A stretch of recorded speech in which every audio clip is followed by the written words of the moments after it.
Welcome everyone to the Voice of Terminus show number 58. Today's topic is death and death penalties, and I'm joined today by Joshua. Say hello, Josh. Hey guys. And you're kind of like too high up, dude. And we have, guess who's back? Look who's back, it's Lexa. Oh my god, he's back. Who remembers me?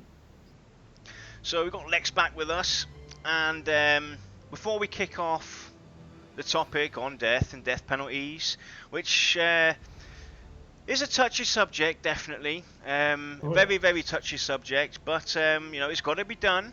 We're going to quickly bring up two things for you guys. I'm going to bring up, first of all, our show calendar for the rest of it, or for April and May, so you guys can see what's coming up in the coming weeks.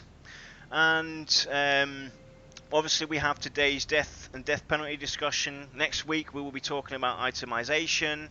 On April 20th, a heads up for everybody out there, the VOT guys will be on break from the 14th until the 25th of April, because I'm traveling, I'm going away, so we're going to take a break. But we have prepared a show for you guys to fill in that Thursday slot, but it will only be available on YouTube. Player Q&A with Basgrim, so look forward to that on the 20th. Then we have our new layout for Tavern Talk, which will be always at the end of the month on the 25th. And then when we get back, it will be a general discussion on the behaviors and dispositions. A lot of stuff to talk about there. And then we will be going May 4th with the general discussion on PvP.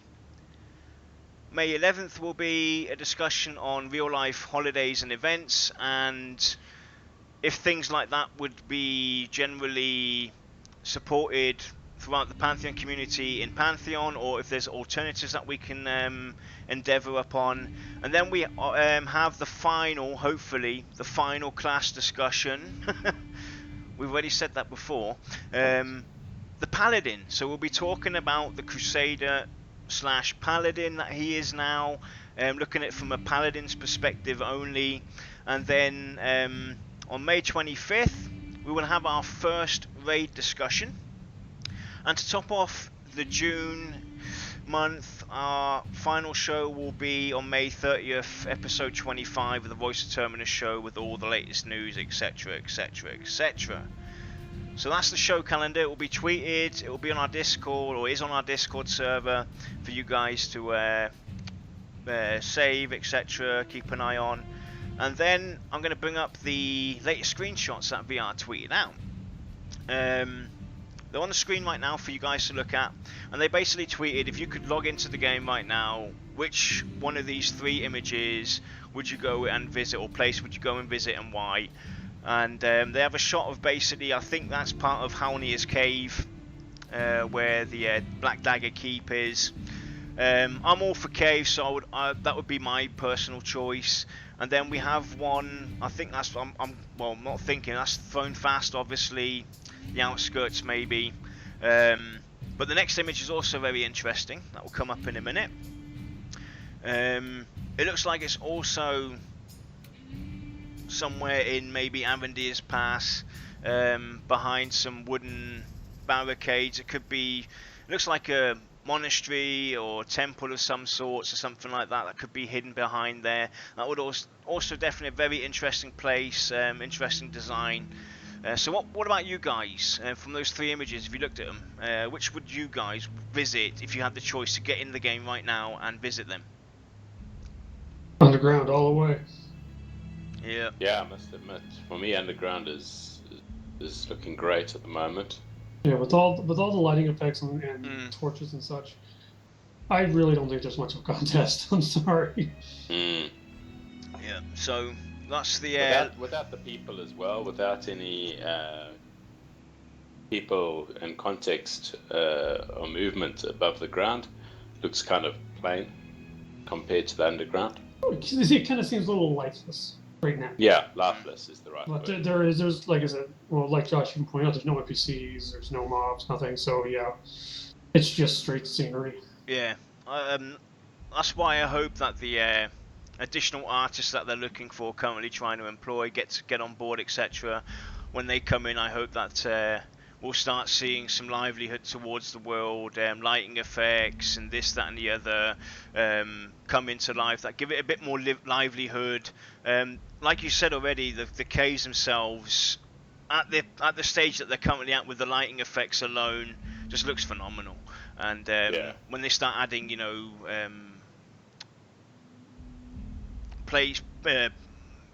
items, etc., inside those caves and everything, is going to look a lot more. It's the same with the world, basically, when the artists get their hands on it and do the final touches and shadow effects and this, that, and the other. Is going to look brilliant. Anyway, we're not here to talk about that. We're here to talk about death and death penalty. So, I thought I could sidetrack it. Let's go and talk a bit about death and death penalty in general. What the situation used to be, or is currently for EverQuest, EverQuest 2, and the current state of how death and death penalties are currently handled. Now, as you all know, I started off with EverQuest 2, and in the original EverQuest 2, they had the same penalties as they did in EverQuest. When you would die, you had your corpse runs, debts, XP degradation, item degradation, etc. Those are things that have been taken away over the years from us as gamers, because a lot of people got uncomfortable with it or got annoyed or etc. for whatever reason, and it's kind of destroyed the MMO genre itself. Because for me personally, the way I see it is, when we had these corpse runs, debt, XP degradation, item degradation in play when you died, people would pay more attention to their characters and the people they're around with. They would try and learn to adapt to playing with the individuals that they were with. They would study them, learn where their faults are, where their strengths are. People would communicate a lot more with each other, and that got all taken away from us. And now it's become if I die, I die. If I overnuke, I overnuke. If everybody wipes and I wasn't paying attention, I had to go and stroke the dog, or get myself a quick coffee or whatnot, and everybody die. Who cares? Nothing happens anymore. You die, you release, boom, you wait a minute, the death penalty is taken off of you that you have, and you're back to your full strength, and nobody pays attention anymore. Nobody learns how to play their characters properly anymore.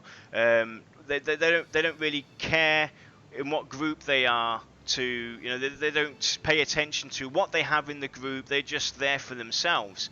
And in the same thought as well, corpse runs could also become annoying at times, especially depending on where you died with your group or with yourself. If you've gone and travelled from one continent to the other, gone into this dungeon, gone down to the bottom levels, you died after playing for 8 hours, and now you get ported back to your binding point or whatever it was in some of those games. You were damn out of luck, because you had to go all the way back. That took maybe 15, 20, 30 minutes, 40 minutes maybe to even get there. And even in EverQuest 2, in EverQuest, it was even harder, because it didn't take you 10 minutes, 15 minutes or whatever. It could take you a couple of hours to get back there, because danger lurks all over the place. So there's a fine balance between it, but I still think that death and death penalties should definitely be in game. Now, I'll let Lex talk a bit about EverQuest, and then we'll let Josh talk about his experiences. So that's my point of view at the moment, the way I see the current genre and the faults that we have when it comes to death penalties. Yeah, with EverQuest 1, it was very much a case of death was a serious issue. I mean, death could seriously destroy your character, literally. I mean, when you died, you respawn naked at your bind point. So think of it like this: you died in a place fully geared with friends, and now you're naked and have to get it back in that same area. On the positive side of things, it did bring the community a little closer together. People helped each other quite often. Even in my worst times, I had taken time out to help people do corpse runs because I was a necromancer and I could summon corpses. Mind you, I charged them, but still. And I do Typical have to agree days. that nowadays that is certainly far too harsh for the game. Maybe not for everybody, but on average, it is a little too harsh. But the problem is coming from EverQuest, where death meant, so much. Like you would fight so much harder if your group was dying. I've seen people sacrifice themselves for just one other person, just so that they wouldn't die. Yeah. But you go from that to a lot of these games now where if you die, no big deal. To me, it doesn't give me an incentive to fight beyond my normal means. Yeah. It doesn't give me any reason to improve. Yeah.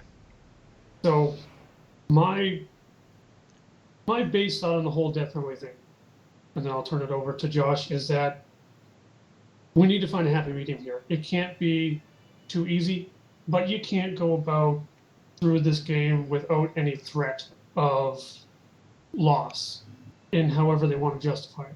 There's got to be something. Yeah, I agree with you totally.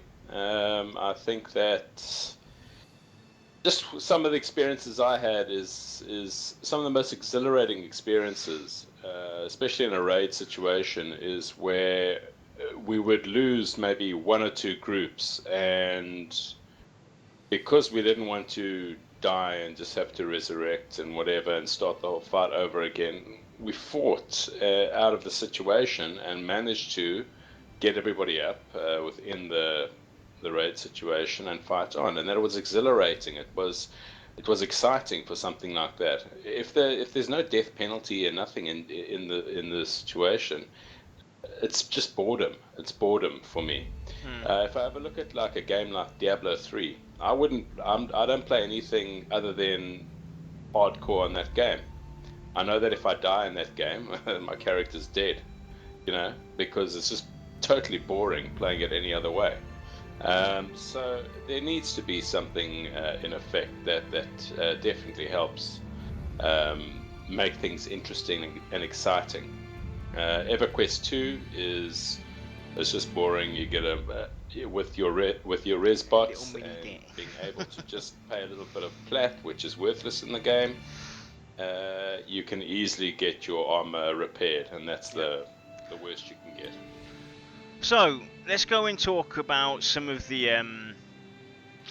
ideas, ways we would like to see it maybe handled, with you guys in chat as well, obviously giving your feedback, your ideas as well towards it. Now, I don't mind having corpse runs. I don't mind having debt. I don't mind having XP degradation. I don't mind having item degradation. As far as I understand it from EverQuest, from what I experienced in the short times that I played it, now this is one thing that kind of bugged me. And this is, just my personal view, is from what I understand is you can have multiple corpses in the world. Now, technically, there's only a few classes, even though it's a fantasy game, there's only a few classes that technically could have multiple corpses in the world, and I understand the general idea behind the whole system, but for me personally in Pantheon, something like that, because what I understand as well is, I think in the current state of EverQuest, there's really no penalization anymore. You can have multiple corpses in the world, and after whatever amount of days, it disappears, blah, blah, blah. Now, we talked about this before we kicked off the show.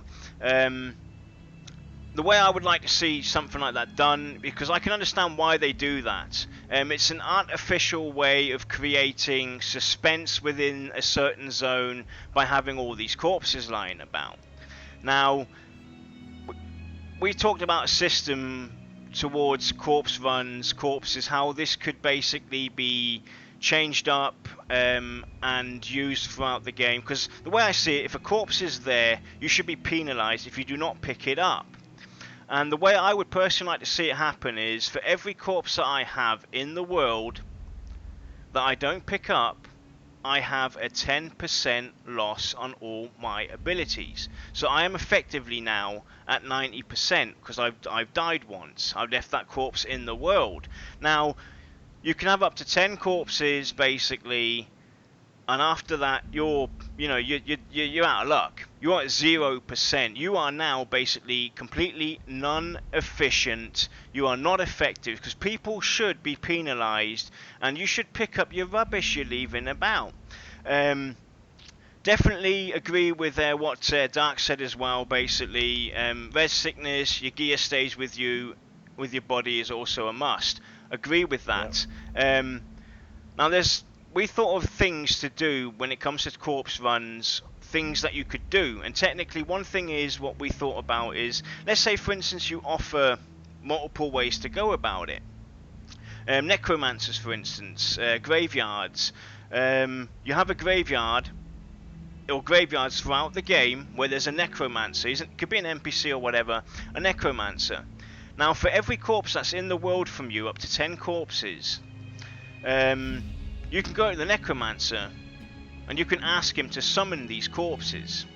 Now if he does that and summons these corpses to that graveyard for you to go and gather all your remains, etc., as a player, you would get a penalty for a period of time. Let's say for instance now you have 7 corpses in the world, because you're being lazy, or you couldn't be bothered to pick them up.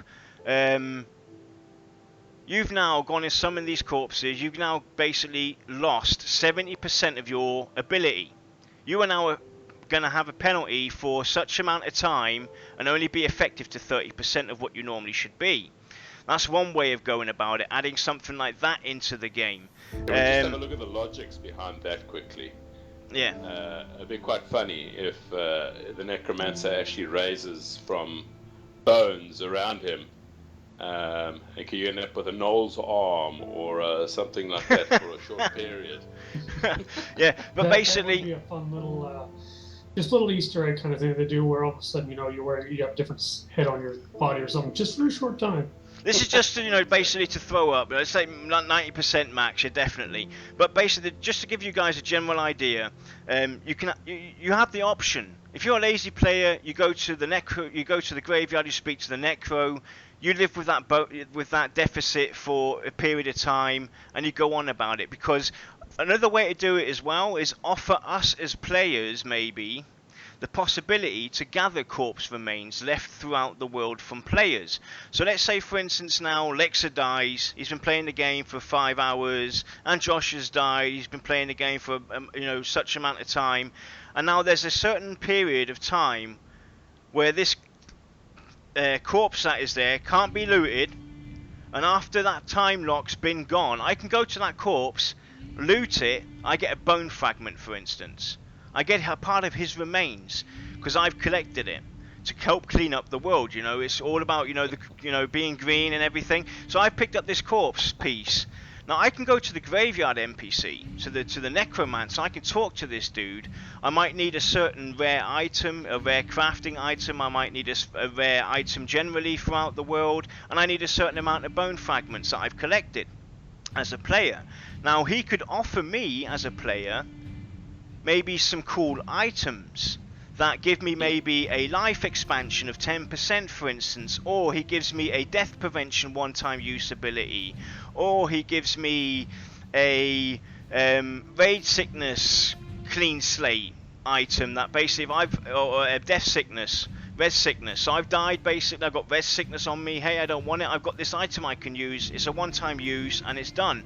Obviously it's not going to be something that you can get all the time. It's going to it's going to have to be hard to achieve, hard to get.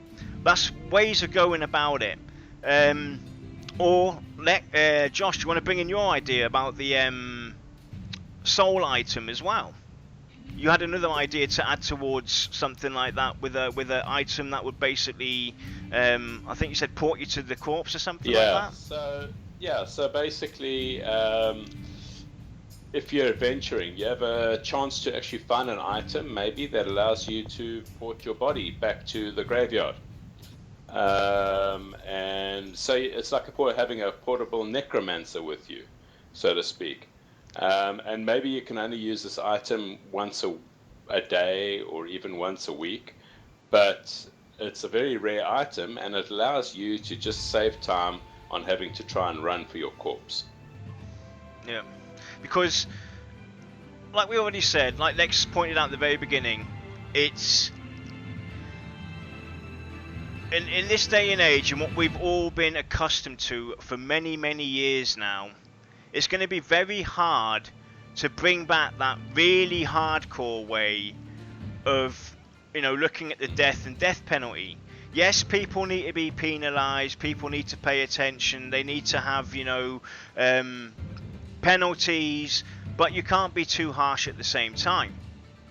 Yeah. So give us multiple ways of you know, looking at death, dealing with death, I think is the way to go. Do you want anything to add, Lex? Anything you might want to point out that you see maybe differently or whatever?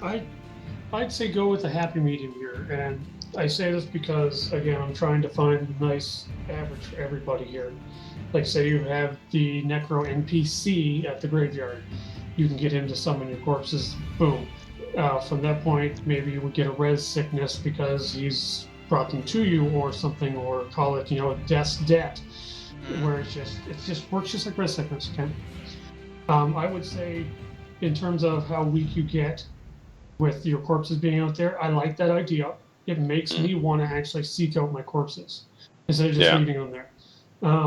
I would say only go to a maximum of 50% because, you know, 90% is still like, oh god, this bunny is kicking my butt kind of thing. So I would say probably no more than 50%, because that means you can still walk through, say you're end level, you can walk to the majority of these zones and be relatively safe if long as you think about it. I like the items idea, but you can make them purchasable from that Necromancer NPC for bone fragments or for doing certain tasks or certain quests. To go to a Necromancer and get him some of your corpse, I would say if you want to add some kind of mini game, you could add something like a trivia kind of thing. If you're a lore person, you could answer this and it's free. You know, it's like the Necromancer's riddle. Or you can just pay him money. You know, there's your other coin thing. You're still going to deal with your res sickness, but hey, you just died. You're probably going to go get yourself a drink, go for a bio break, come back, and it's almost gone anyway, and just go about your merry way. When you put reses from other players into this equation, you have to be careful, simply because you want a player's reses to be sought after. You want them to be highly valuable. So you don't necessarily, if you say you do the experience loss per death, you probably don't want that Necromancer to offer as much as a player back, if he offers anything back at all. Because if you're being penalized for your corpses out there and you're losing experience, you're getting 2 penalties for 1 action. That's not good. You should keep it 1-to-1. So either way, you know, it's going to be a very, very delicate balancing act. And although I'm just like a lot of you people out there, you know, I don't like it when people say you're penalized or we're going to take this from you. But there has to be something, there has to be a threat of loss. And the death is the obvious way to do it. It's just, we need to do something different to a point. Like, I think WoW did a really good job, especially for the era that it came about. You know, you die, you have to pay money to repair your gear, but you have to get back to your corpse. But you're invulnerable, and you run faster, and you walk on water. So you get back to your corpse faster than you would if you were alive. That's a fair compromise in my mind, and I would like to see something not like WoW's, but something similar in how it's balanced. Yeah. In EverQuest 2, for instance, when you died, you had your corpse lying about, you had to go and pick up. You had your res sickness. You had debt that you got. I think it was for every death you had, you got like 2 or 3% XP debt, and you also had the extra penalty of, if you're in a group, you got an additional bonus of debt because you had a group death. Now, that was kind of harsh. That was hardcore death penalty for sure. I mean, I remember it took us. We had one point we died as a group, I think, 4 or 5 times, and we had over 150% in debt, XP debt, because of the amount of deaths we had. So that was kind of harsh, and to get out of that, it took us forever to fight out of that, and that kind of I thought was, wow, this is really, ripping into it. That's a bit too much. And Lex is absolutely right. Guys, yeah. As you can see, likes to keep on bashing his head against the wall at the same spot. Over and over. Thinking he can get so, I definitely would like to see corpse runs, but they have to have... they can't be something that you leave lying about. If you leave it lying about, you have to be penalised. That's the way I see it. Do not leave your corpse lying around. If you're going to do that, you get penalised. I am 100% going to support that idea. On that thought, if I can interrupt just briefly here. Who from EverQuest remembers you go into a zone, there's so many dead bodies, because this was the age where your smartphone today is like 10 times more powerful than your computer back then. How many people got lagged by just corpses? I did. I remember walking to a zone going, my God, now, clean them up. Now, to get back to this, what I would love to see happen is, because I can understand, creating this artificial effect of fear for us players. Somebody comes new into the zone, sees all these corpses lying about, he's going to be panicking, even though it's all purely artificial, maybe, for whatever reason. I'd prefer to see, instead of having thousands of Lexa corpses lying about all over the place, and Joshua corpses and Yarnila corpses, I'd like to see maybe if you die, it stays there for maybe like 5, 10, 15 minutes or whatever, and then it turns into little gravestones. Have little gravestones lying about in the world after a period of time to keep that effect, that artificial effect, that virtual effect of fear there. Because corpse lag is definitely a thing, and even in this day and age, even with the technology that we have, that also adds to the flood and will still add to the corpse lag. You will definitely still have that in our modern systems today as well, I'm sure of it. Don't have so many corpses, but penalise people for corpses, but do not, make a choice. Make them either have to go and pick up their corpse because they're going to have like maybe 10% less efficiency, but don't, add debt and XP degradation and level loss and this and that and that. That's going too harsh. If you're going to do a system like that, make it optional. Make it something that, hey, I'm at death's door. Now I make a choice. Do I want to go and invest time to go and pick up my corpse and and whatnot, or do I want to take a hard smack on the back of the head, lose a little bit of XP and be done with it and carry on my merry way? Or etc, etc. Give us choices, like for instance with the graveyard. I think that's a great way to go about it. Give players the choice, because if we think about Pantheon, what's the game about? Pantheon, it's about gods. There's multiple gods in this world, so they have obviously different ways to handle death, go about death, etc. So use that system to their advantage by offering maybe different ways of dealing with death. So you can go for a corpse run, you can go for taking on an XP loss, etc., or a high res sickness because you don't want to go and pick up your corpse. Stuff like that, maybe. But here's another thing that might be, because it's going to be group oriented and it's going to be friends oriented type in Pantheon.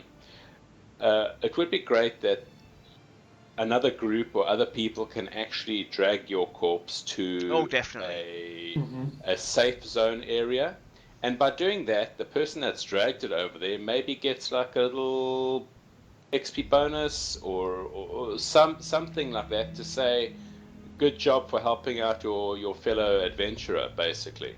Right. So you could create achievement like that. You could create the achievement mechanic. Medic. EverQuest drag corpse functionality was extremely clunky, but it was probably one of the most used commands ever in the game.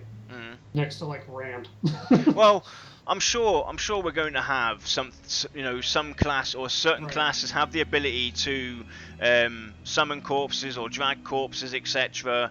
Hey, before we bash on the Rangers, let's give the Ranger the ability to shoot an arrow in that rotting corpse and drag it, back to you on a rope or something. Hey, oh god, I'm for you, Rangers. No, joking anyway. But I think that should be something that's definitely automatically in the game, the possibility to bring the corpses to a safer place rather than in front of that raid mob, because that's another thing as well.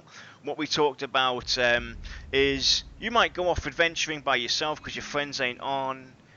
You go into this new zone, you're not thinking you're not thinking really straight, and you wander off. You're in Amber Fate.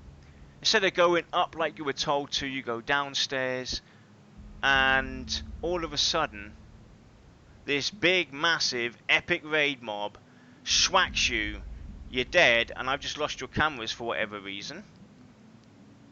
Are you guys still there? Alright, you're back.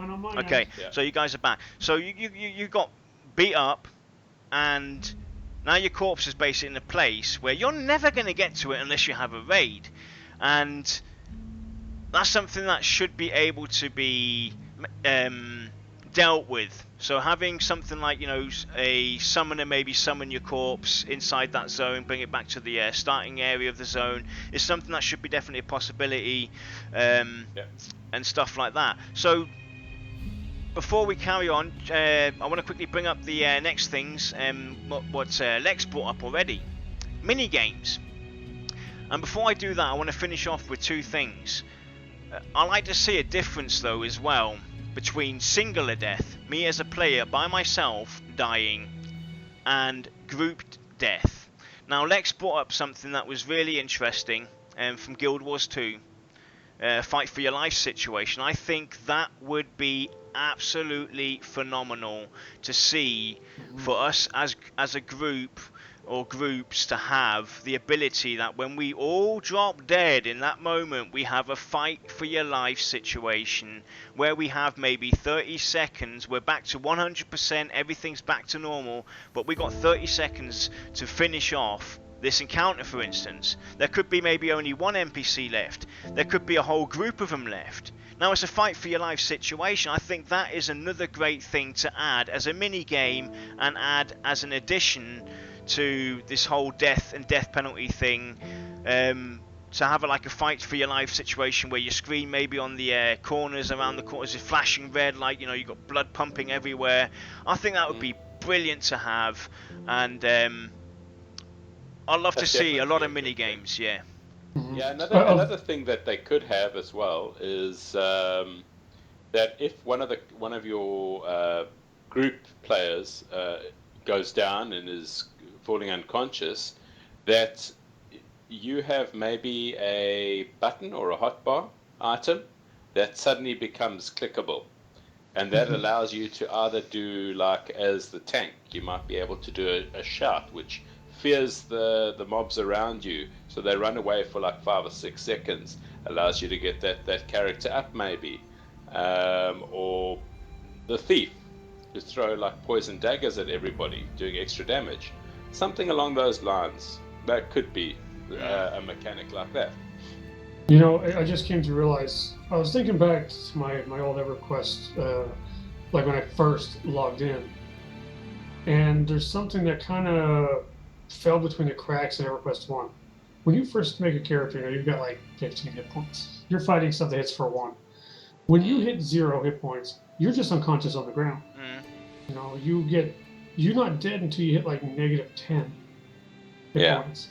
If you get to -5, I think you get to a point where you have to do save rolls versus pain and suffering. Yep. Where it's you're bleeding out. I always wonder why they never let that go throughout the entire game, instead of just boom, it hit you for -30, you're dead. Why not just he hit you, you're at 0 or less, boom, you're down. Now you get a new health bar that's, it ticks down as you're bleeding out, but if you get hit, it also goes down a little bit. It would take a lot of work simply because, not everything gets the same amount and you want it to be fair. Mm. And like that gives you time for someone to come by and save you, or for a dot to hit it one more time to kill it. Just that's kind of how I looked at Fight for Your Life. And then when I first came around to Guild Wars 2, I was kind of like, this was like the system I wanted in EverQuest 1 almost. And it's one of the few things that Guild Wars 2 did exceptionally well, and that I still today love that system. It's kind of rough 1v1 because, Yeah. the mob's obviously just going to sit there and whack you and no one else. Yeah. Yeah, that's definitely, the unconscious part is definitely an interesting thing to look at as well. Maybe, obviously, like you said, it's going to be very hard to balance out, get worked out, add that. But I think that would add to the group dynamic itself. That would add to us paying attention. That would even give us the ability to actually learn more in-depth control of our individual characters and communicate better with each other. Because that's what it comes down to. It's working together as a group, understanding each other's roles, each other's characters, speaking with each other, not just going full DPS because hey the tanks drop dead. No, we might have to strategize and do something different. I throw down a shield wall and something like we recuperate, we gather our strength, our forces again, we take a breather. Another thing that came into my mind as well, a lot of people are going to hate this, but I thought it was pretty cool. Final Fantasy. Any Final Fantasy game. The flee option. You're in the fight, you're getting a beat down, and you're like, hell no, this is not gonna work.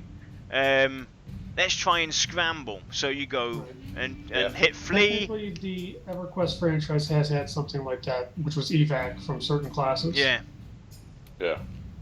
Which is technically the same. It's technically the same, but I would prefer something like maybe instead of evacing to the next buying point or to the beginning of the zone or to whatever it is what they've got out there, I'd rather prefer maybe a little option. And it's also something that can fizzle. It doesn't necessarily have to work. You might not be able to flee as a group after a certain point or whatnot, but give us, that would add as well another new dynamic to the whole situation of, hey, let's go and try and flee this. It might work, it might not. I think that would also be a cool feature to have. It would certainly help in situations with miscommunications or false starts in a lot of groups. Like I'm sure everyone out there has had at least one experience where, say there's a boss that's blocked off, everyone goes across this imaginary line because a wall goes up behind you and someone's stuck on the other side. That would be a good instance where, if it was done right, you could flee, but it would kind of reset that encounter for you to be like, hey, let's do this again, instead of saying, there was a miscommunication and now we're all paying for it. And yes, Leroy Jenkins. Call it the anti-Jenkins. So let's have a look at this from a different perspective as well. We're talking about the death and the death penalty. What belongs to this as well? There's also the thing to look at from the healer's perspective. Death prevention as well.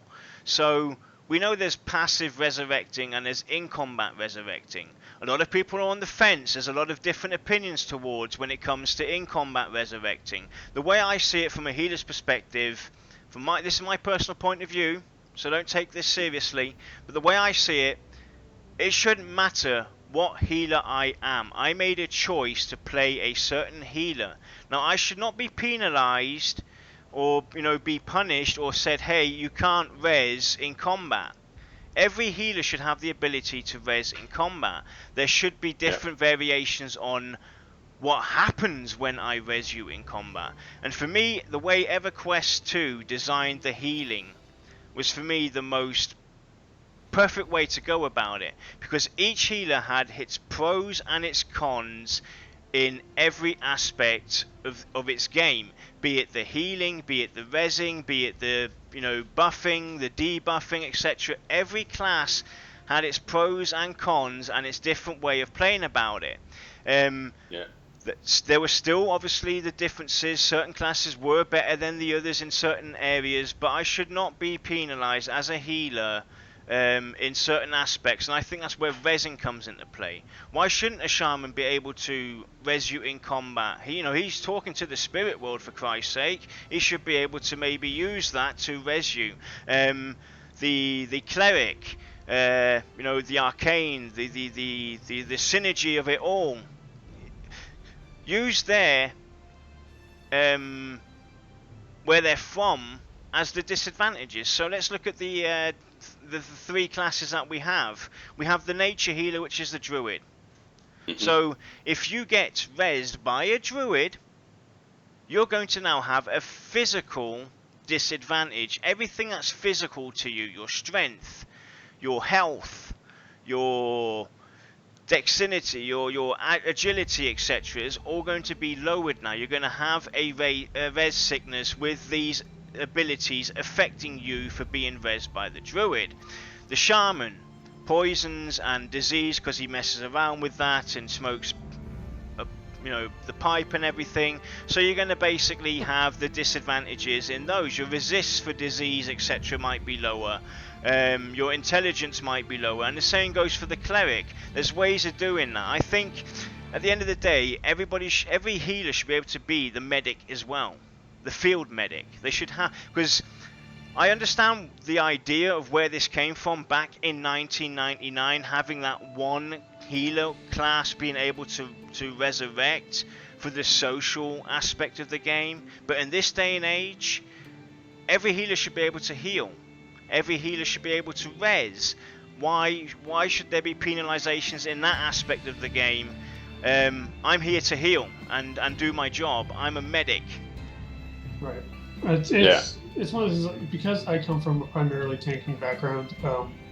I have made healers because I want to know how my healers work. It always struck me as odd that I had to spend a few hours researching a game just on the healers to figure out who can do what, who's meant to do what, and then figure out what it is I want out of the healer role. When, if I'm a healer, I should just be able to hit the ground running and heal. Now, I'm not saying all healers are created equal, because that's not right. Exactly. No, that's boring. It's just like tanks. A tank is a tank is a tank? No. But they should all have basically the same abilities, but slightly different, or they're stronger in this area, weaker in this area. For example, like the combat reses.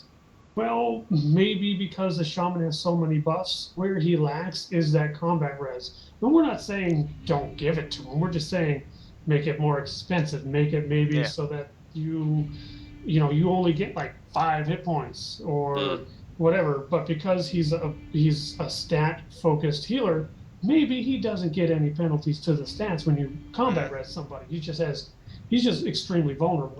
It's little things that you mix it up that will really make the game feel similar and highly unique at the same time. Correct. Basically, if you are going to be able to res, you're right, some classes will not be able to res in combat as easy as other classes. Exactly. So maybe maybe they've got 3 trees or something like that. If they're going down the one tree that does have their combat res, it's going to be pretty expensive, and it's going to be near the bottom over there if you aren't naturally good at doing that. Well, for a cleric, you might get a lot earlier. The way they went about this for EverQuest 2, to put it in simple terms, was you had 3 different heals. You had your direct heals, your hots, your wards, and they were split up into the 3 different healers. You had your clerics and your inquis who would direct heal, you had your dirges and your mystics that would ward you, and you had your druids and your wardens that would hot heal you. Now, my disadvantage being a warden was I had to constantly heal over time to keep everybody up. So if somebody drops, I might have a slight chance that if I'm rezzing you, because it takes me time to res you, the tank's going to get beat up, or the group's going to get beat up. That's my downfall. That's my risk. Whereas, the the direct healer casts a direct heal on you. Every time you get beat up, you get healed. He's got time to res, so he's obviously going to be the most optimal in combat reser, period. And the ward, the shamans and everything, they had the deficit of, hey, if the ward got critted, he had a 10,000 ward on the group, it got critted for 11,000, now everybody's in trouble. And his res took a long time as well. That's how they handled it in EverQuest 2, which I thought was a good balance, made it fair for everyone. Everybody knew the pros and cons towards it, and stuff like that. Because another aspect that comes into play as well, which I, in this day and age I don't understand, is think back at your times where you played with your static group for quite a few hours, they log off, you're not ready to finish, you're currently in that moment, you want to go and do the next dungeon run, etc, etc, etc. Now you're LFG, you're looking for a group. Now you're a certain tank, you're a certain healer, you're a certain this. Now picture us being in Black Dagger's Keep. We've all died. We've got a shaman with us or a druid with us. Should we be penalised and have to wait for hours for a cleric to come along? No.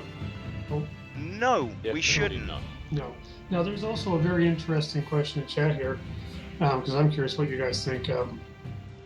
What about other classes other than healers having reses, such as necros and pallies? Right. When it comes to the necromancer, yes, I definitely understand that. Him being basically the gatekeeper for death, the manipulator of death and everything. He can pull the strings and suck the life out of you. He can also give it back to you. Now, when it comes to the pally, I see that slightly different. Obviously, the pally in EverQuest 2 could res, pick up a person back to full health. I don't know if it was in EverQuest 1. I can't remember. Okay, EverQuest 1 as well. 50% your level, the same as a cleric almost. Okay, so me personally, I'm against that. I don't think the pally should be able to res anyone. If you remember back Diablo 2, the pally back then in Diablo 2, he had a lot of buffs that would, give you more life, more this, more that, more that, more that. That's where I think the pally should come into effect. He shouldn't have res abilities, but he should have life expanding abilities, buffs that give you maybe more defense buffs, gives you extra health, gives you maybe even a death prevention. He can cast a death prevention on the group that has a slight chance. He shouldn't res. It's the same with the Dirge and the is it the Dirge? Dirge, yeah. The Dirge and the Troubadour. I'm sorry, no. I agree. For my point of view is that no. I think that exactly what you say, Anila. I think the Paladin should have life boosting abilities. So it buffs it, so to speak, but should not be able to res. Then the Necro should be able to maybe siphon life from the enemy and give it to somebody that might be dropping. But that's about it. So they shouldn't be able to resurrect in that regard. And the Dirge, no. Also, it should be buffs and that's it. So no, I don't think they should be able to res. If you look at the pal, are there for a specific reason. Healers. I think EverQuest had a pretty good balance when it came to healer res versus non-healer reses. Excuse me. Paladins were just like 50% your level, same as a cleric, but they only had out of combat reses. But because a paladin had such a, because he's a hybrid in EverQuest 1, not saying it's going to be the same with Pantheon, but his mana pool tend to suffer. Okay, so his reses were always super, super weak, and it always meant that he had downtime after he res, no matter what. I mean, it's kind of acceptable to me if they said yes, but honestly, I'd feel better about the Paladin more taking up the role of being a preserver of existing life and having death prevention, say a ward or something like that, that they could just You know, it's Well, got a 1 hour cooldown, boom, big board on the sky, or Right. whatever. Well, With a necromancer, it's always been you have in EverQuest 1. It was you had to kill somebody to get the component for his res. That's a perfect trade for me. I'm cool with that. If that's how they wanted to do it, I'm all for it. Definitely. Well, I want to look at though quickly for the paladin as well. If you think about the paladin, what is a paladin? From Pantheon's perspective, from any game's perspective, once a cleric, now he's not. So technically, he should not have those abilities that a cleric has. That's his penalty for leaving the clergy. He's gone a different route. He's gone away from the, I'm going to heal you, look after you, take care of you, from, you know, in the background and everything. I'm going more towards, you know, to seek out justice, protect the king, this, that, and the other. So that's where he switches from resurrecting to expanding life. That's what he's doing. The paladin is not healing you or resurrecting you anymore. He's expanding your life. He's taking up the front role. You know, when you think about paladin, it's the last defense for the king. I would much, instead of a res, give a paladin, and I know we're stepping on the paladin show here, but I'm just saying, just because it has a little bit to this, don't even do the ward thing. Just do a thing where, like, for the next 10 seconds, you take all the damage from this person. Gives the healer time to catch up. You're being all heroic by taking the damage and sacrificing yourself. And you've helped. You've kind of like the prevented bodyguard feature in EverQuest 2. I mean, I played a guardian in EQ2, and I loved that stuff. I thought that stuff was great. Battle rage. Yeah, definitely. That's how they should look at it. And there was another question from Dark, or an idea from Dark Soul. And the problem is I can't scroll up in chat. Let me go and reset chat real quick so I can. He was talking about maybe something. Dark, please help me out if you're still here, dude. Is the one from him saying in combat triage? No, way before that. It's something with 10%. How about the non-claimed corpses reducing your character lifespan? That's it, exactly, that one. Yeah, that's what he said. That's definitely also an interesting idea. Now, if you could bring that back up, Josh, in full, that would be great. Okay, so he says basically...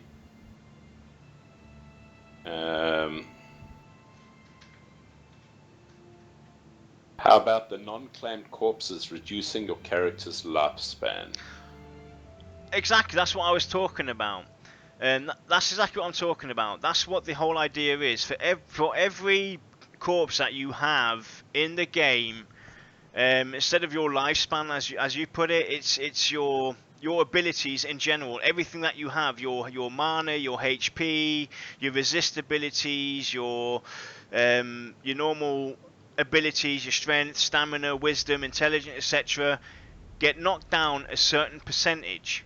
Like Lex already suggested, something like having a maximum of like 50% drop down because you haven't gone and picked them all up, or you've used the option of going through the graveyard route and taking the laser route, getting the necro to call everything. Something like that is what the general idea was, but giving us multiple options to look at it. So you as a player have the choice. You can go out, pick up your corpse like a good little boy, and take it like a man, and deal with the situation, or you can take the short route, go to the graveyard, ask the nice little necro guy there to summon your corpses, and then take a different punishment, etc. for that thing. Your corpses are all out of the world, and you also maybe add the option, like we talked about, of gathering little bone fragments from a Scar Lexa and a Archive Monk Joshua, and Why do I see people making like a piece of jewelry out of like my fingers and my pelvis? Yeah, definitely. Guys in chat, anything you guys want us to talk about? Death penalty? Because I'm kind of out of ideas here. Oh yeah, one more idea I did have. Okay, now this is something that Hero Song from John Smedley, Pixel Games, wanted to do for their game when it came to death. you would get, basically, when you died, you would go into like the spirit world. You'd go into Hell's Kitchen, you'd be in like hell and everything, or in the spirit world, and you would have to work your way out of there. Now, this is something that I thought about for maybe for the group death. You know, add an extra punishment, or not punishment's a bad word, or penalization, but add a little mini game to wiping as a group, because that's something we technically want to all prevent. Is, you know, having group death, wiping completely. So if you do wipe, what about adding like a extra server where you get, when you release as a group, you get ported to a special zone. That's a spirit world. You have a certain amount of time to get out of there, and if you do, you're rewarded. You get rewarded. So we're talking about rewarding you as well, giving you the option to, so basically make it an option. You can choose to either take the hit as it is, as a group, get the, you know, your debt or XP loss, or, you know, corpse run, or you go through this option of fighting this, through your way through this hellhole of a place, and if you get through there as a group, you get brought back 100% and where you last left off, as a little mini game, something like that, to help also reward players. Yeah, it would be interesting, but like coming back right where you were, like we said before the show, we were just, you know, brainstorming. My biggest concern would be spawn times. What if you come back and all of a sudden the rooms respawn, and now, well, you're right back into the underworld or whatever it is. You know, I could see it potentially becoming a pain in the butt. Well, what about adding something like maybe you get you get brought back to that place, yeah? And you've got like maybe 15-20 seconds, you're kind of like a ghost spirit, so you can move out of there. Yeah, see, there's one little tweak, and now I like it. Yeah, exactly. Because if you think about it, Pantheon, multiple gods, we're all from different planets. Terminus had its own gods, it had its own rules and own ways of things. Why shouldn't there be something like that? Why shouldn't there be a different plane of existence, etc.? You know, that's the whole thing about it. Technically, there's multiple planets out there. You know, Pantheon's a place where we all found ourselves at the end. Some planets got destroyed, some we had to flee, you know, some races had to flee from their places, etc., etc., etc. So, why not use those as well? Why not even add maybe different death penalties depending on what race you are? Look at the law. Go through the law. Look at the law on how they handle death. For instance, the Dark Mirror, perfect example. They would mourn death 7 days after and 7 days before, I think was the time period. So that's 14 days. Why not give people that are Dark Mirrors some kind of 14-day penalization or bonus or whatever, however you want to look at it. Look at the Scar. They're generally out for trouble. They like killing each other. So, you know, maybe use that to an advantage. Mix it up. You know, why does death penalty have to be the same for everybody? Maybe they could do it through the law, through race. Another way to look at it. Have a common ground, but also add, you know, additional features to it. So if you're this certain race, you know, this is what you could expect when you die. If you're this race, this is what you could expect. But there's going to be pros and cons. There's going to be maybe benefits towards it as well. Maybe as a Scar, because you're constantly, you know, you like fighting and you're killing everybody, you know, you have a benefit from it, basically. I mean, it would certainly help really make Pantheon stand out from every other MMO. Just in that case alone, I mean, I know that a lot of things in Pantheon are done similar, but with a twist, gnomes, etc.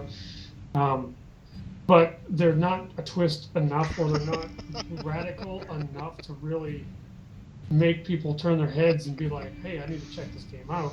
But doing something like different death scenarios for races, well, I'm going to tell you right now that is a just insurmountable amount of work for them. Yeah. It might be just enough to really draw an extra group of individuals to Pantheon or to the MMORPG scene. I mean, if done well and they take their time with it, I think it could be a really good system. And before we carry on, Josh, because we're almost near, we're technically at the end. We haven't talked about the disclaimer yet, so it's a very late disclaimer. We, the Voice of Terminus, are not paid by VR. We do not work for VR. We are not developers of the game, etc. We're community folk like everybody else out there who are here to first and foremost promote Pantheon and Rise of the Fallen from Visionary Realms, and to also help pass the time while we all wait for the different stages of testing to come along for us to finally get our hands on the game, and when the release comes, etc. And we're also here to help the devs and the community talk about all these ideas and game tenants and Pantheon differences that they have, and to mainly help the devs think of other ways to look at it, because they might have tunnel vision from their dev status, looking at it from a developer's point of view, and this way we can help them look at it. Maybe they're thinking about something, maybe they're currently working on the death penalty, and there's something that we as a community bring up or talk about that a dev is currently trying to figure out, and we might help them bring it further along, etc. That's what we're all here for. Be it on the forums, be it through the shows, we're here to talk about it. It's all purely speculation. Nothing's set in stone unless we say otherwise, or bring it up and say that this is what VR officially have to say about a certain thing.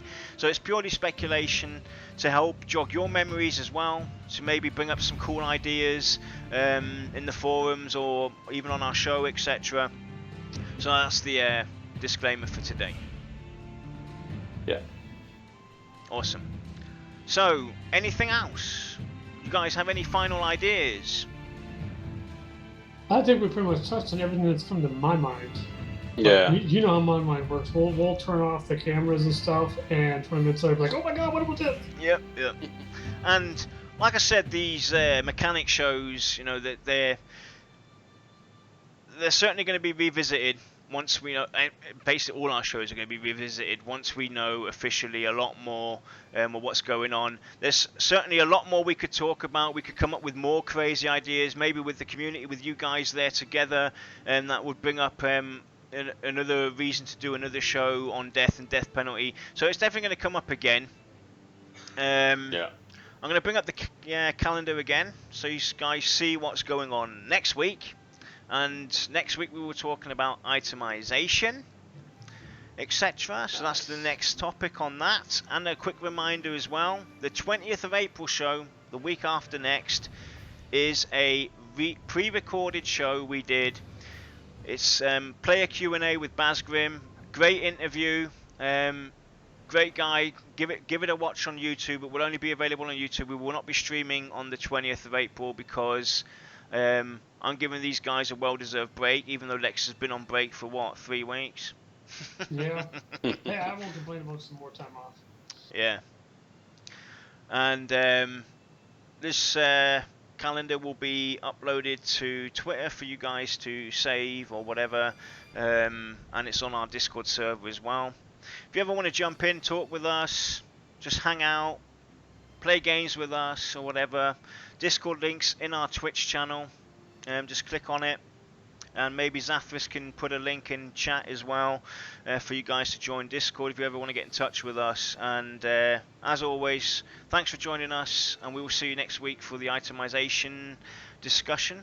Also another touchy subject. Yeah, I know I'll have a rage. But we got to do it though. It has to be talked about. It Yeah. can't all be flowers and death penalties. cake eating, death penalties. Yeah, is there any cake left, by the way? I'm sorry. Actually, there is one piece of cake left, and my wife was actually telling me when did we do this cake? For the 1 year. For the 1 year show, which was on the 23rd of March. It's now the 6th of April. This cake actually lasted until the 4th of April. It was still good till the 4th of April, so I could have sent it all out to you guys. Yeah, that's I could have impressive. I could have sent you all a piece of that cake. But it was lovely. I kept telling you to send me a piece, but you wouldn't do it. If I'm ever in the US, I'll have my wife make a cake. You realize that cake will not I mean, be we're gonna make one. expensive. If I came to the US anyway, I'd have her make one anyway for VR. I'd pop into, I'd pop into VR, go and see Brad, and hey, Brad, cake for you, dude, I can just see in his Matt face. goes through it, he just looks at it and goes, no, closes it. Cake fight. Anyway, show the piece left. No. Maybe later. No, Maybe 'cause maybe looks if you're back nice. now. Yeah, it's green now. It's green, and it's now starting to actually give off a odor. Lovely. But pardon, what am I? I'm evil. You can't, Yes. I was gonna say, whatever she says you are, you can't really Yeah. keep that on screen. Yeah. Anyway, thanks for joining us, guys. We'll see you all next week. Yeah, stay safe. And if you ever want to come onto the show, just jump into TeamSpeak Yeah. or ask Say it, during if you chat. If you just want to chat or play a little game, just jump on our Discord. Be Yep. sure to use the tags, which is just the @ symbol and then followed by the person's name. We all use the names that you know us by on Discord, so real easy to get a hold of us. Yep. So with that comes the outro for you guys. Bye. Stay safe. Sleep well. I don't know if this is so far. Bye.